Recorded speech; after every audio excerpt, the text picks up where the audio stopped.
사실은 이 종교개혁 505주년이 되는 날입니다. 그래서 종교개혁을 기념하는 주일이기도 합니다. 1517년 10월 31일 날 이 캐톨릭이라고 하는 로마 캐톨릭 교회의 면죄부 판매 오류를 지적하는 이 마르틴 루터가 비텐베르그 성당 문 앞에다가 95개조에 사실은 논의해보자라고 하는 이 문제에 대해서 같이 논의해보자라고 하는 그 95개조 반박문이라고 하는 것들을 붙이게 됩니다. 사람들이 그것들을 옮겨서 당시의 인쇄 활자기술로 퍼뜨리고 그래서 독일의 종교개혁은 시작됩니다. 우리가 그걸 기념하는 날이 10월 30일입니다. 종교개혁을 시작한 사람이 마르틴 루터 혼자만의 일은 아니었습니다. 그 100년 전 얀 후스가 있었고 프랑스에는 칼뱅이 있었고 찌빙글리, 그리고 200년 후에 영국에서는 존 웨슬리가 종교개혁을 하게 됩니다. 모두 다 이 종교개혁자의 뿌리를 두고 있습니다.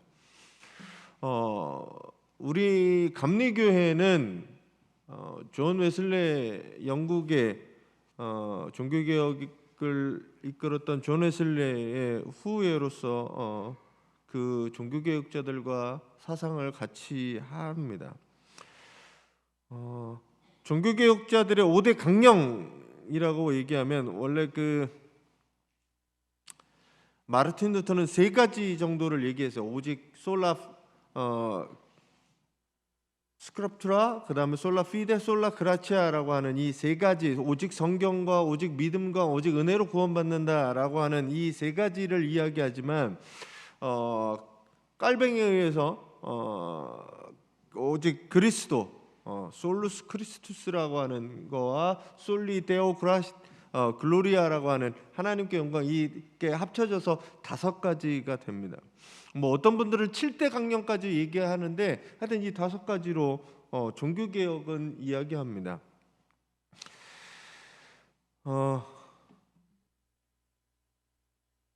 가장 기본이 성경으로 돌아가서 성경이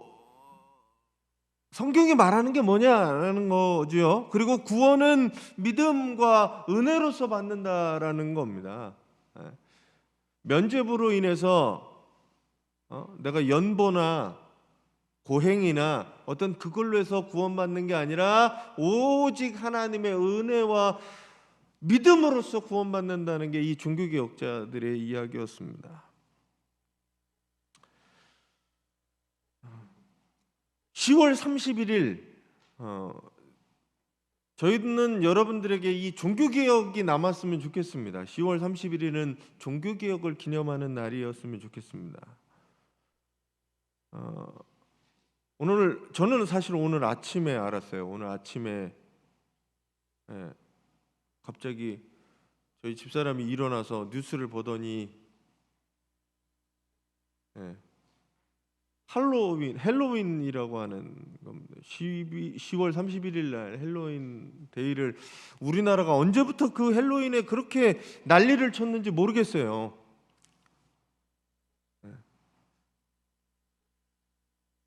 여하튼 많은 젊은이들이 생명을 잃게 되었습니다. 여러분들에게는 10월 31일은 종교개혁, 나를 좀 바꾸고 나를 좀 개혁하는 그런 날로 기억하셨으면 좋겠습니다. 코로나19를 거치면서 한국교회는 한편으로는 이 극우 정치 성향의 교회들, 단체들, 그리고 그 단체들이 앞장서서 드러내는 것 때문에 배타적인 종교를 넘어서 혐오와 차별의 아이콘이 한국교회가 되어버렸습니다. 제가 걱정스러운 것 중에 하나는 오늘 이 종교 개혁을 기념하는 그날 할로윈 데이에 많은 젊은이들이 죽은 것에 대한 교회의 해석이 혐오와 차별로 갈까봐 걱정입니다. 여러분 가운데에도 그런 마음이 드시는 분들이 있는지 모르겠습니다.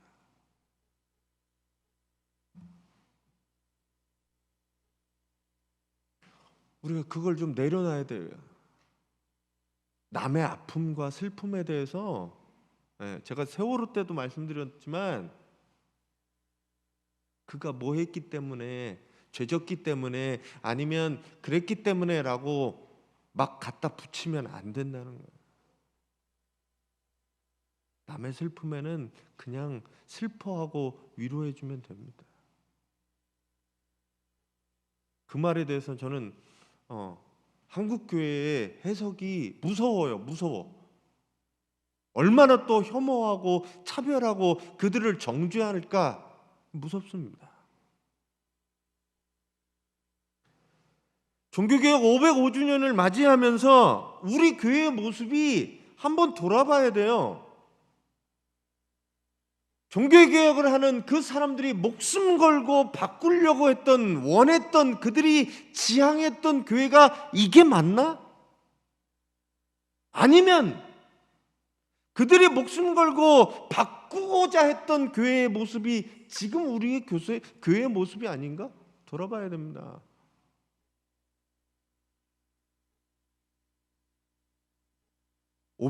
종교개혁 500주년 몇 주년 떠들어댈 게 아니라 우리 교회 현 모습을 보고 계속 개혁해 나가지 않으면 우리 교회도 개혁의 대상이 될 수밖에 없다라는 거죠. 지금 한국 교회는 개혁의 대상이 되어진다라는 거죠.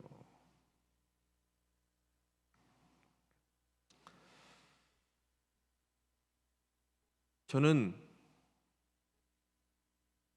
우리 한국교회가, 그리고 한국교회 성도들이 진지한 자기 성찰과 반성이 있어야 된다고 봅니다.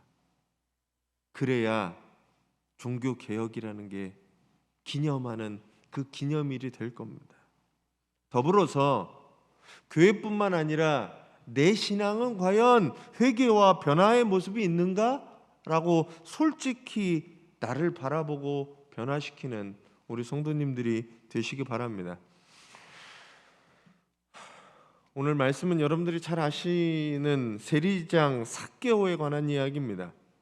이 세리장 삭개오에 관한 이야기는 오직 복음서 안에 누가복음에만 있습니다. 어떻게 보면 누가의 신학, 누가가 생각하는 예수 그리스도를 잘 드러내는 게 누가가 가지고 있는 이야기에만 있거든요. 탕자 이야기, 그리고 이 세리장 삭개오 이야기, 엠마오 이야기, 이 부분은 누가만 갖고 있는 독특한 이야기입니다. 오늘 세리장 이 삭개오에 관한 이야기는 지금까지 예수님이 했던 모든 말씀의 집합체고 하나를 보여주는 사건이 이 세리장 삭개오에 관한 이야기입니다.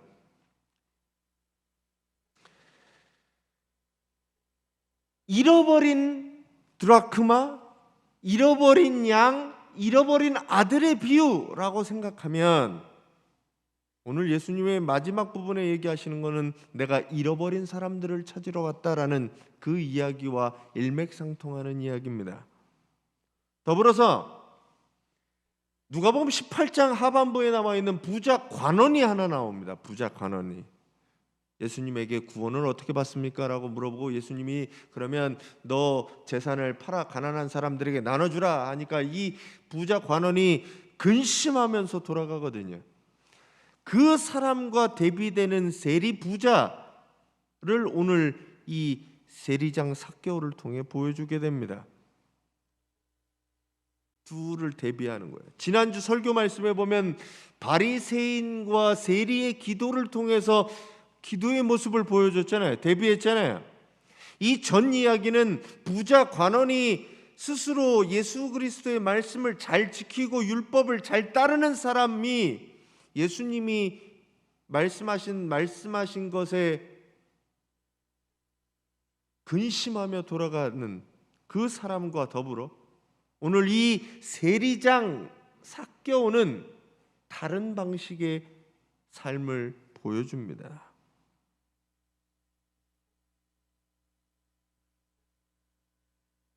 오늘 말씀에 나타난 이 삭개오 이야기를 듣고 종교개혁주의를 맞이하면서 예수께서 과연 나에게 어떤 변화를 원하고 계신지, 그리고 나는 무엇을 변화시키고 개혁시킬 것인지 결단하시는 우리 성도님들이 되시길 바랍니다. 삭개오 얘기예요. 자, 같이 한번 읽어주시죠.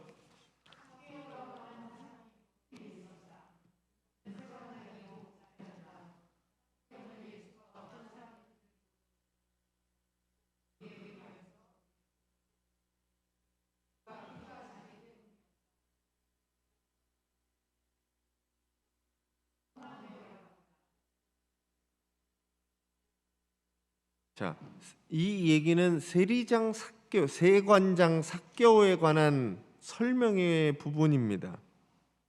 성경에 나오는 이 삭개오는 어떤 사람이었냐? 세관장, 개역개정 성경에 보면 세리장이라고 얘기했습니다. 그리고 부자였어요. 이 이야기를 듣고 있는 유대인들에게는 사실은 여러분들이 알지 못하는 이 삭개오라는 이름의 해석이 바로 이 사람들은 들을고 알 수 있었습니다. 뭐냐 하면 삭개오라는 이름의 뜻은 히브리어 자카이라고 하는 데서 나와요. 그 자카이는 뭐냐 하면 의로운, 순전한 이런 사람입니다. 그런 뜻이에요.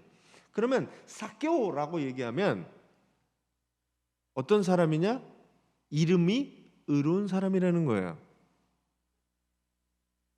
의로운 사람이라고 하는 뜻을 가진 이 삭개오가 그의 삶을 보면 어떻게 살았느냐? 전혀 의롭지 않은 삶을 산 거죠. 당시에 부정과 부패 그리고 백성을 수탈하는 데 앞장섰던 사람이 세리라고 할 때 그보다 이 세리장 삭개오는 세리들의 우두머리, 세리들의 장이었어요. 그러면 나쁜 놈들 중에 가장 나쁜 놈, 요즘 말로 하면 끝판왕이라고 할 만한 사람이 누구였냐? 삭개오예요. 그 이름이 뭐냐? 의로운 사람이라는 뜻이었어요. 조직폭력배 여기에 그렇게 써 있잖아요. 막 문신한 거 보면 착하게 살자. 제발 좀 착하게 살았으면 좋겠는데. 이름하고 전혀 안 맞는 삶을 사는 사람이 이 삭개오였다는 거죠.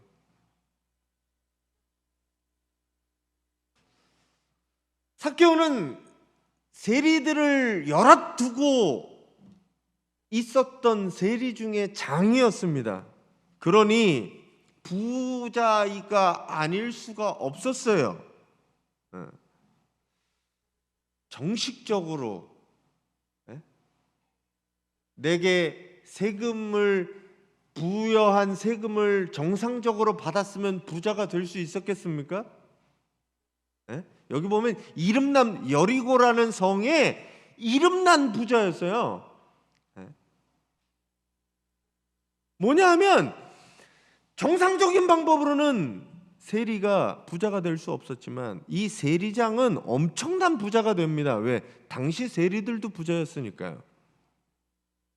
몇 배를 더 걷고 폭력을 써가면서 사람들의 돈을 갈취했기 때문이죠. 그러니 사회적으로 정치적으로 엄청난 힘과 부를 가졌던 사람이 바로 이 삭개오였습니다. 삭개오의 모습을 알겠죠.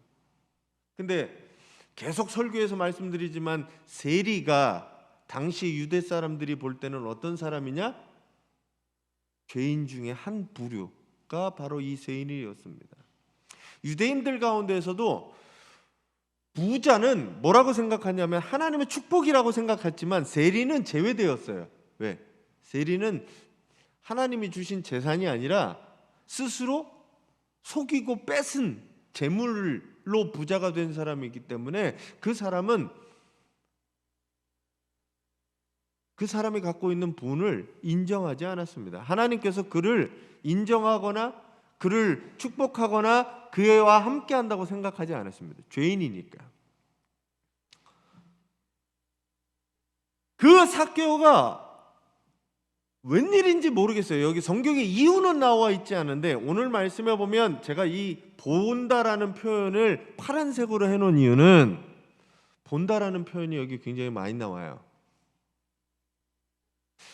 무슨 이유인지 모르겠지만 이 세리장 삭개오가 예수를 보고자 했다라는 거예요.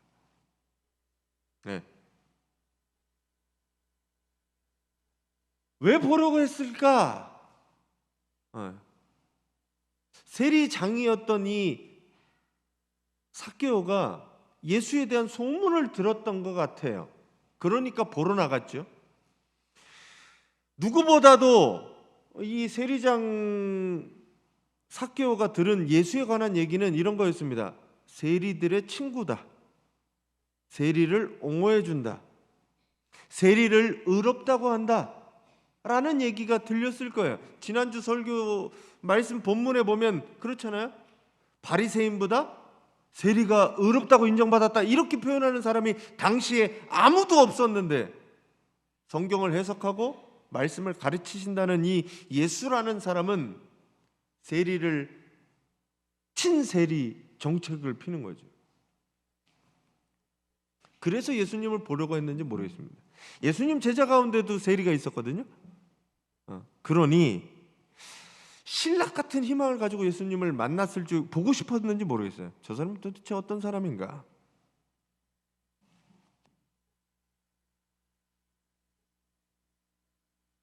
여기 말씀에 보면 보고 싶어는 했지만 볼 수 없었습니다. 네. 두 가지 이유인데 성경에서는 두 가지 이유를 얘기해요. 하나는 무리에게 가렸다. 많은 무리가 예수님을 따르니 예수님을 볼 수가 없었어요. 또 하나는 그가 키가 작았어요. 이 두 가지 이유입니다. 사람들이 많고 그리고 자기가 키가 작고 그게 상황이었어요. 세리의 상황, 이 삭개오의 상황. 근데 그 다음 구절은 제가 보니까 이 삭개오의 삶의 방식이 나와요. 뭐냐면 어떻게 했냐면 보고 싶은 마음이 있잖아요.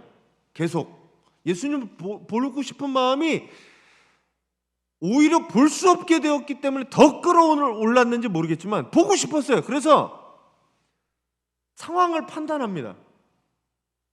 보고 싶은데 어떻게 하면 볼 수 있을까? 예수님의 가는 어디로 가실지 이렇게 그려봐요. 왜 이렇게 경로를 그리는 거예요? 이쪽으로 이렇게 지나가실 거니까 어떻게 하느냐?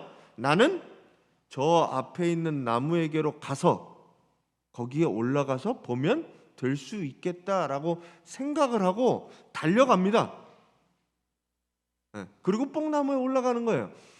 자, 여긴 뽕나무인지 돌 무화과 나무인지 그런 거는 신경 쓰지 마세요. 올라갑니다. 그러면 세리장이 어떻게 되었는지 삭개오가 어떻게 되었는지 저는 이 문장으로 설명이 된다라고 생각해요. 빠른 판단, 그리고 미래를 볼 수 있는 눈, 그리고 실행 능력. 이런 사람이 부자 되는 거예요. 미래를 잘 예측하고 빠른 판단으로 그리고 추진력 있게 실행한 사람, 세리장이죠. 될 수밖에 없죠. 부자일 수밖에 없는 거예요.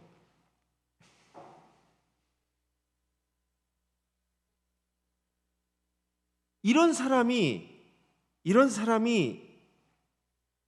뽕나무에 올라가서 예수를 만나게 됩니다. 예수님이 지나가든 어쨌든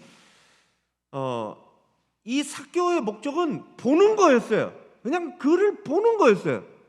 보기만 해도 좋다라고 생각하고 보는 거였습니다. 근데 삭개오가 뽕나무 위에 올라가 있을 때 예수님이 지나가시다가 멈춰 서시고 쳐다보시고 삭개오를 부르시는 거예요. 뽕나무 위에서 이렇게 내려봤던 삭개오를 예수께서 오셔서 예수님과 눈이 마주칩니다. 그리고 예수님이 그곳에 이르러서 쳐다보시고 그에게 말씀하신 게 삭개오야 내려오라. 오늘 내가 내 집에 묵어야 하겠다. 삭개오의 반응은 그래요. 그러자 삭개오가 얼른 내려와서 기뻐하면서 예수를 모셔드렸다라고 얘기합니다. 왜냐하면 보기만 해도 좋았는데, 보기만 해도 감지덕진데 갑자기 내 이름을 부르고 나를 눈 맞추고 내 이름을 부르고 야, 네 집에 가겠다라고 하는 이 얘기가 삭개오에게는 엄청난 기쁨으로 다가왔습니다.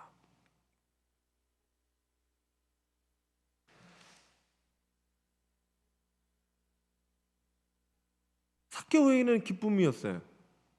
저는 여러분에게도 이런 기쁨이 있기를 간절히 바랍니다. 내가 예수님 보기만 하면,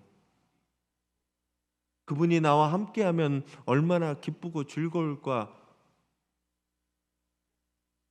그것들을 꿈꾸시고 바라고 그리고 그렇게 되는 우리 성도님들이 되시기 바랍니다. 근데 삭개오는 매우 즐거운데 즐겁지 않은 사람들이 있었어요. 거기에 있던 유대인들입니다. 제가 읽어드릴게요. 그런데 사람들이 이것을 보고서 모두 수군거리며 말하였다. 그가 죄인의 집에 묵으려고 들어갔다. 삭개오의 집에 들어갔잖아요. 네? 삭개오의 집에 들어갔잖아요. 그게 나하고 무슨 상관이에요?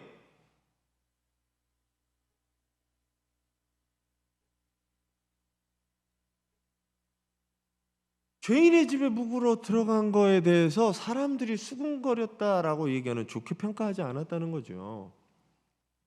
지난주 설교 말씀에 얘기한 게 스스로 의롭다고 생각하는 사람들은 어떻게 해요? 다른 사람들을 멸시하거나 경멸하거나 업신여기는. 이 유대인들이 생각할 때 이 세리장 집에 들어간 예수를 보면서 뭐라고 생각하느냐? 그러면 안 된다는 거예요.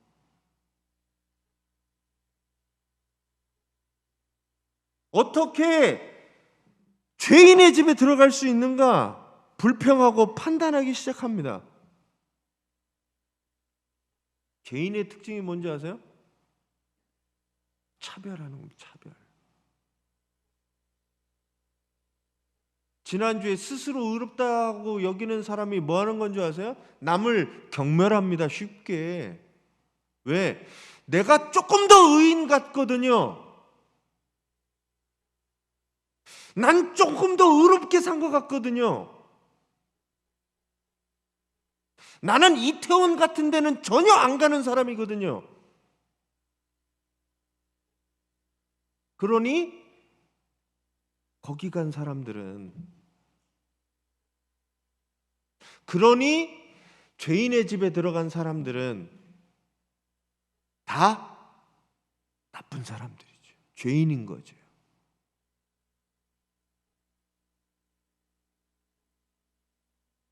성경이 말하고자 하는, 예수께서 말하고자 하는 건 그런 게 아니라는 거예요. 하나님 보시기에 내가 조금 더 나은 것 같은 게 아무 의미 없다는 거잖아요. 하나님 앞에 설 때 나는 그냥 죄인인 거예요. 남의 죄보다 내가 덜하냐 더하냐 그걸 판단하려고 하는 게 아니에요. 근데 사람들은 너무 쉽게 저거 죄인이야 라고 판단하고 말해버린다는 거예요. 우리 안에도 그게 엄청나게 남아있어요. 나는 좀 낫잖아, 쟤보단.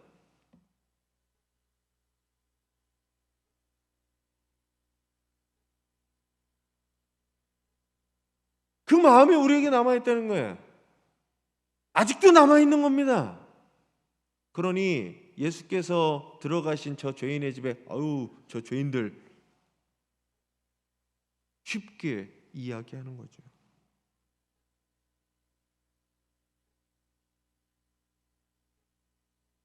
예수님은 그가 죄인인지 의인인지 사실은 그게 중요하지 않았어요. 조금 더 죄를 더 졌냐 덜 졌냐가 중요하지 않았어요. 예수님은 본인을 만나고 싶고 하고 보고 싶어 했던 사람들에게 찾아가 주시고 그를 만나 주시고 그를 변화시켜 주시고자 했다라는 겁니다. 하나님의 잃어버린 사람들을 찾는 일을 주님은 하고 싶었던 거예요. 하나님의 사람들을 우리 마음대로 스스로 저거는 죄인이라고, 저거는 천벌을 받을 악한 사람이라고 우리가 이야기하지 않냐는 겁니다. 지난 주간에 감리교 35회 총회가 있었습니다. 문제의 심각성은 이거예요. 동성애를 그리고 차별금지법을 반대하냐 찬성하냐 라는 거였습니다. 이 문제는 그냥 쉽게 얘기하면 안 돼요.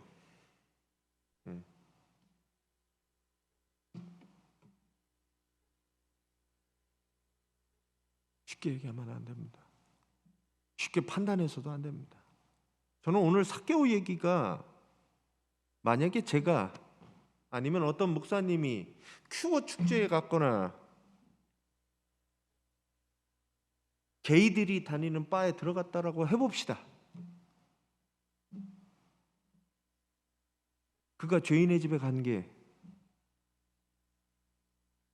어떤 의미일까? 우리는 그걸 용서하고 용납하고 이해할 수 있을까라는 거죠.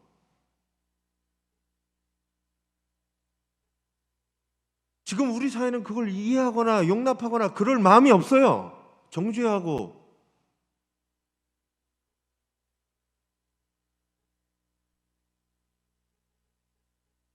판단하고 그냥 난도질 하죠.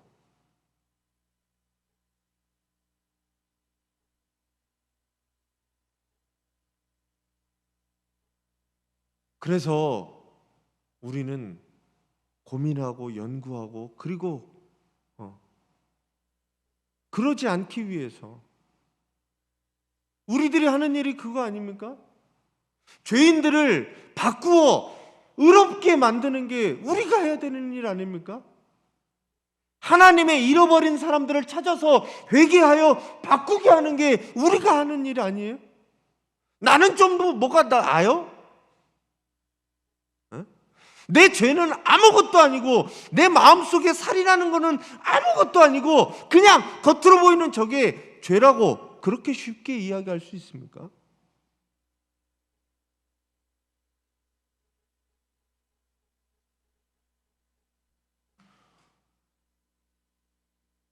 오늘 주님의 말씀은 사실은 이렇게 끝맺는 거예요. 이 사람도 너네가 그렇게 죄인이라고 그렇게 정죄하고 그렇게 쓰레기라고 이야기했던 그 사람이 아브라함의 자손이다라는 겁니다. 아브라함의 자손이 뭐예요? 구원받는 사람이라는 거예요. 혈통으로 유대인이라고 뭐 율법을 조금 더 지켰다고 그게 아브라함의 자손을 보여주는 게 아니라 믿음으로 은혜로 이 사람은 아브라함의 자손이 되었다라는 거죠.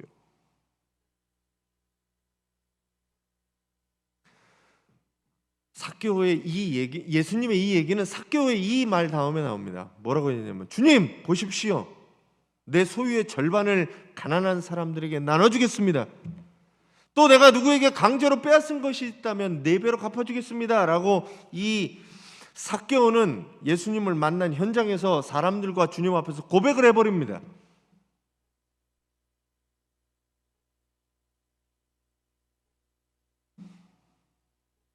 삭개오가 율법을 모르던 사람이 아니에요. 이건 율법에 나오는 내용입니다.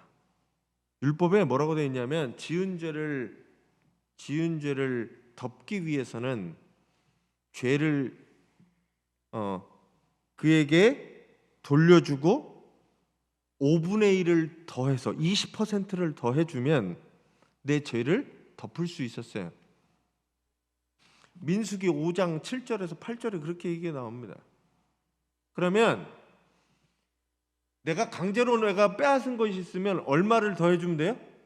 율법상 5분의 1, 20%를 원금의 20%를 더해주면 돼요. 그러면 내 죄가 율법에서는 없는 겁니다. 근데 여기 보면 4배로 갚아준다고. 4배. 4배로 갚는 경우가 있어요. 양을 해하거나 그랬을 때는 4배를 갚아줍니다. 근데 여기 보면 강제로 빼앗은 것에 대해 이 삭개오가 4배를 갚아준다라고요. 어마어마하게 갚아주는 겁니다. 왜 이렇게 얘기를 했을까요? 저는 이거는 앞으로 내 삶을 이야기하는 거예요. 앞으로 내가 속여 뺏지 않고 정해진 세금만 정당하게 걷겠습니다. 그것보다 더 받았으면 내가 앞으로 4배나 갚을 테니, 강력한 의지죠. 앞으로는 이런 일을 하지 않겠습니다라는 겁니다.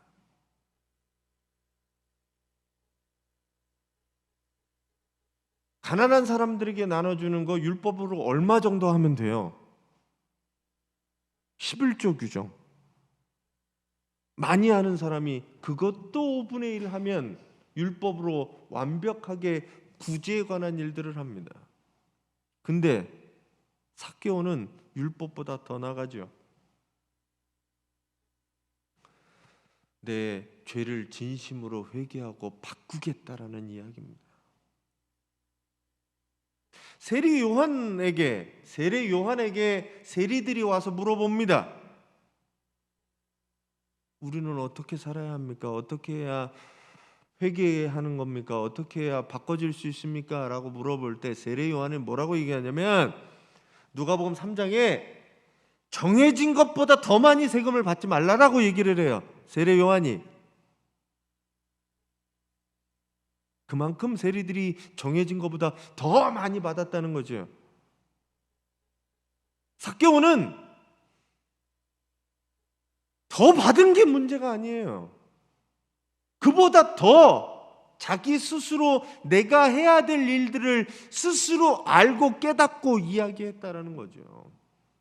율법에 갇히지 않고 내가 하나님에게 부여받은 말씀대로 살겠다라고 표현한 겁니다. 이때 주님이 얘기하신 게 뭐냐? 오늘 구원이 이 집에 이르렀다. 이 사람도 아브라함의 자손이다 라고 말씀하시는 겁니다.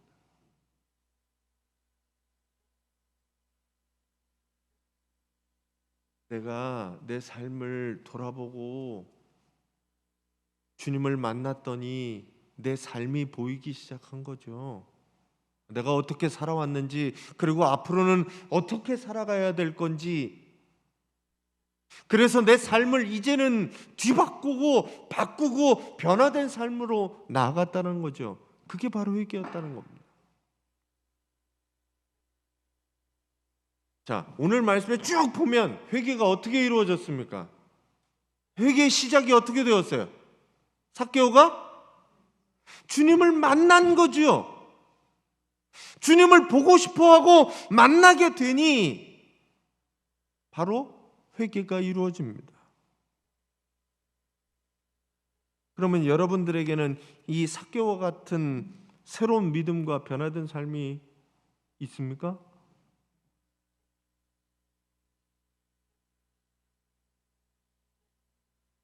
내게 참다운 회개와 합당한 열매가 나한테 있습니까? 오늘 말씀에서 삭개오가 주님을 여러 번 본 것도 아니에요. 단 한 번, 한나절 정도 봐고 이 삭개오는 삶을 돌이키는데,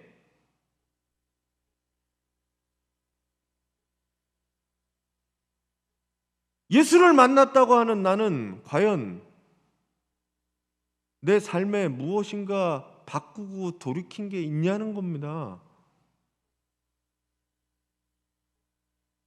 교회를 5년, 10년 문제가 아니잖아요. 집사, 권사, 장로, 목사라는 타이틀이 다가 아니잖아요. 왜 우리의 삶은 바뀌지 않고 여전히 그러고 살고 있냐는 거죠. 왜 그럴까요?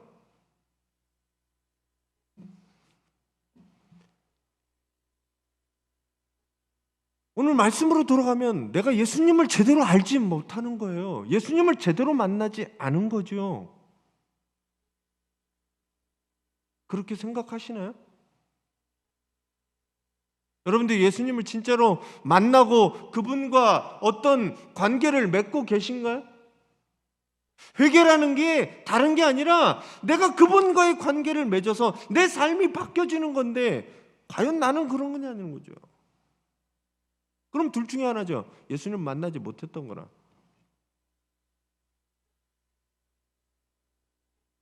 아니면 만났는데도 불구하고 나는 변화될 마음이 없는 거죠.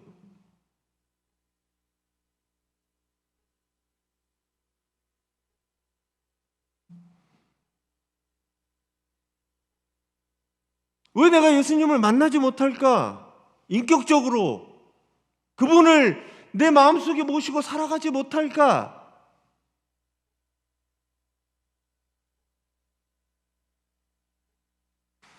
예수님을 보고자 하는 마음이 없는 거예요.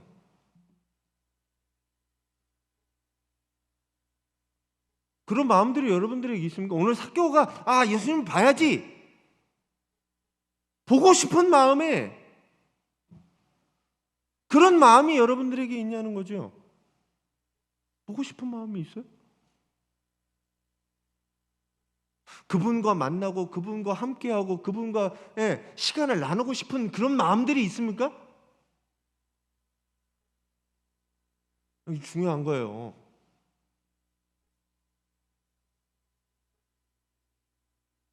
교회 나가는 게 지겹고, 매주일에 한 시간 예배 드리는 게 힘들고 어렵고, 그런 마음이 드는 우리가 아니냐는 거죠. 그러니 내 삶의 변화도 오늘 이렇게 얘기한 삭개오도 이해가 되지 않는 겁니다. 어떤 분들은 이런 생각이 들지 모르겠어요. 아니, 그렇게 어렵게 번 재산을 다 날려? 여전히 재산에만 관심이 있는지 모르겠어요. 삭개오는, 아까 삭개오의 삶의 태도를 보면 삭개오는 빠른 판단이 있는 사람이고 미래를 볼 수 있는 사람이었습니다. 그리고 결단하면 실행에 옮기는 사람이었어요. 삭개오가 왜 이렇게 얘기했겠어요? 내 재산이 다가 아니라 판단한 거죠. 예수가 내 삶의 전부구나. 이게 아니라 빠른 판단을 알고 미래를 보고 실행에 옮긴 거예요, 이게.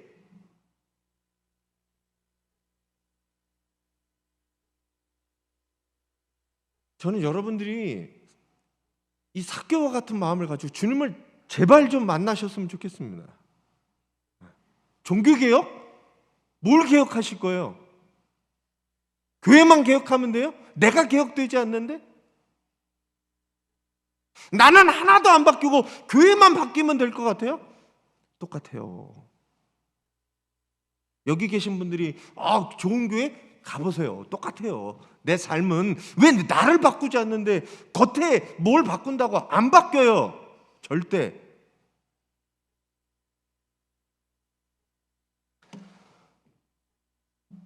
여러분들이 개혁되셔야 되는 거예요.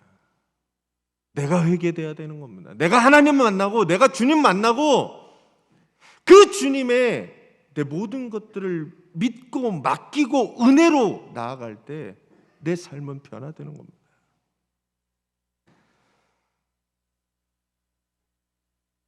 주님이 원하시는 게 뭘까? 전 여러분들이 오늘 주님이 내가 가장 많이 변하고자 하는 게 뭘까? 나한테 무슨 변화를 원하실까? 생각해 보시고 결단하시고 실행에 옮기는 우리 성도님들이 되시기 바랍니다. 다른 게 아니잖아요. 교회가 아니잖아요. 내가 먼저잖아요. 우리 교회가 어떻게 바뀌고 어떻게 새로워지냐고요? 여러분들이 바뀌고 여러분들이 새로워질 때 바뀝니다.